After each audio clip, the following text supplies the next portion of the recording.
Henry resign, but we are still facing political distress. I want the political players to rise to their task and commit themselves to organizing the country. Unrest grows in Haiti as the situation rapidly spirals even more out of control. It started earlier this month when armed gangs broke into a major Port-au-Prince prison. 3,700 inmates escaped. Since then, criminal gangs have attacked locations across Port-au-Prince. It's estimated 15,000 people have been forced out of their homes in the country's capital. And because of the ongoing violence, Prime Minister Ariel Henry announced that he will resign. In response to the unrest, the U.S. State Department chartered a flight from Haiti to Miami. More than 30 American citizens arrived overnight. The State Department is not the only group, however, working to get people out of Haiti. Bryan Stern, founder and CEO of Project Dynamo, joining us now to talk about his organization's efforts to do that as well. Always a pleasure, Bryan. Thank you for being with us. How many Americans remain right now in Haiti that want out? We don't know. We only know who's registered on our website at projectdynamo.org. That's also where people can go to donate. So people go to the website and ask for help, and also give help. Right now, we're tracking over 60, but that number it keeps increasing. So I bet that there's probably 200, 300, maybe 400 on the high end that need to go. All right. And you work in war zones. I've talked to you a number of times about the rescue missions. How does gang violence and the escape of all these prisoners change the challenges that you all face in completing these missions?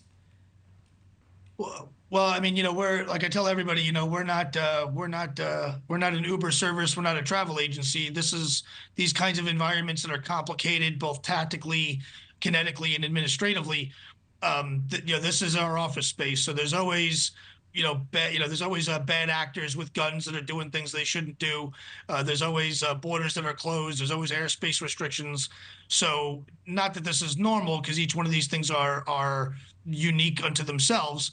The gang violence is problematic because it's decentralized. So it's more like a wide-scale armed riot more than anything else, versus an organized military campaign like what we see in Russian-occupied Ukraine. Right. It's just another level of chaos. Are Americans being targeted? What are you hearing on the ground about their safety? I mean, Americans are always targeted, right? We just completed our 610th mission yesterday, which is just under 7,000 people. Americans in these places become lottery tickets. So the kidnapping threat, kidnappings are the #1 way that the gangs are funded.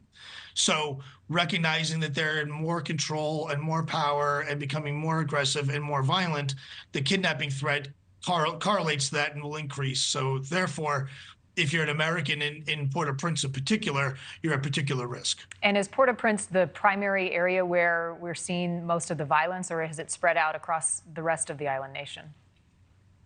It's definitely concentrated in the population centers for sure. The urban environments are where the majority of the chaos is. That's true. But at the same time, there's Americans that are stuck very far away from the violence, but still can't get out of Haiti. So just because you're far away doesn't mean that you're necessarily safe. It presents a whole slew of other challenges that have nothing to do with gangs that are also very scary. Yeah, hard to get out, even harder sometimes to get in and complete these missions. We know you're on it. Always a pleasure to talk to you, Bryan. Thank you. Thank you for watching. Go to newsnationnow.com to find NewsNation on your television provider. And don't forget to click the red subscribe button below to get more of NewsNation's fact-driven, unbiased coverage.